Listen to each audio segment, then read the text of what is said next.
Ini adalah episode terakhir dari Shutter News di 2021. So far, episode ini ternyata punya respon yang cukup baik dan tak terasa kita akan segera masuk ke 2022. Dan gue memutuskan episode ini akan terus berlanjut di 2022.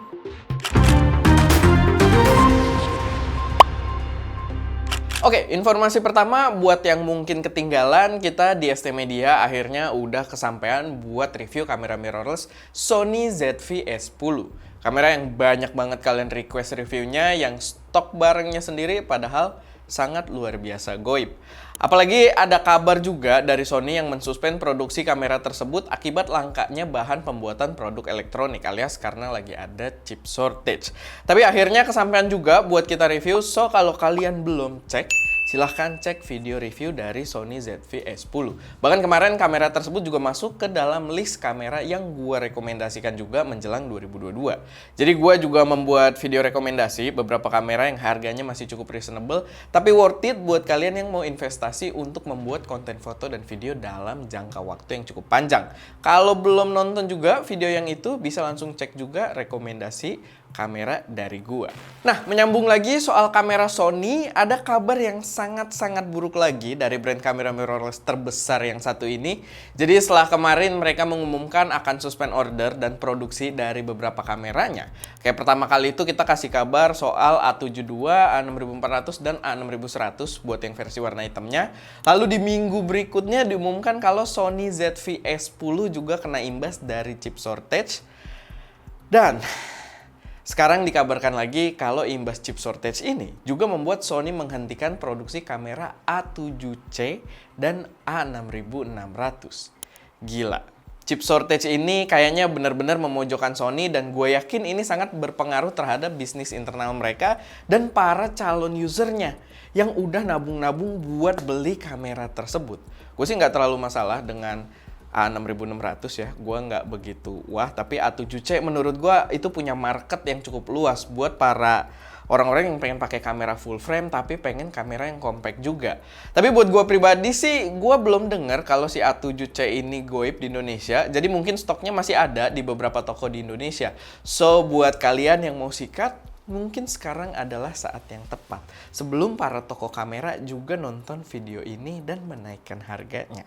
Selanjutnya ada informasi dari brand Tokina, brand yang sebenarnya gue masih baru banget nyobain produknya, tapi ternyata setelah gue explore, dia punya jajaran produk yang sangat menarik. Salah satunya mereka tanggal 17 Desember kemarin mengumumkan lensa cermin atau mirror lens tele dengan focal 400 mm generasi kedua yang tersedia dalam 8 jenis mounting kamera berbeda.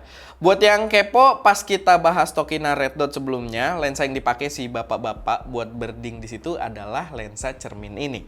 Ini menarik karena lensa ini punya focal 400 mm dan bukaan f8 dengan ukuran yang sangat compact, serta dijual dengan harga yang menurut gue masih sangat reasonable di $260.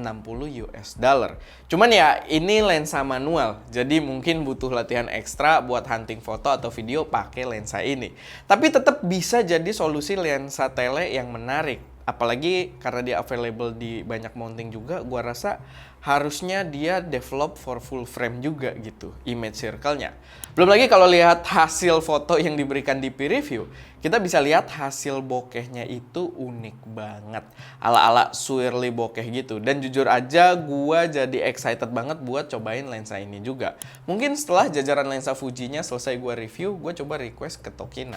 Selanjutnya ada kabar yang menarik berkaitan dengan aksesoris rigging kamera. Karena yang gua lihat brand Valcam atau brand turunan dari Ulanzi yang berfokus pada rigging, tapi bukan UU-Rig, itu udah mulai masuk ke Indonesia. Sebenarnya agak bingung sih gue posisi Valcam ini bakal gantiin UU-Rig atau gimana. Cuman konsep yang dibawa oleh Valcam ini menurut gue sangat-sangat menarik. Kayaknya sih dia nggak bakalan gantiin UU-Rig juga karena kelas harganya juga bermain di jajaran yang berbeda. Tapi ya konsep yang dibawa si Valcam ini yang tadi gue bilang ini cukup menarik karena dia menerapkan berbagai aksesoris dengan sistem quick release. Jadi ketika kita mau memodifikasi rigging gear kita on the go atau ketika sudah di lapangan atau di lokasi syuting, itu bakal jadi lebih mudah dan cepat sehingga proses produksi pun akan jadi jauh lebih efisien dari gambaran gua.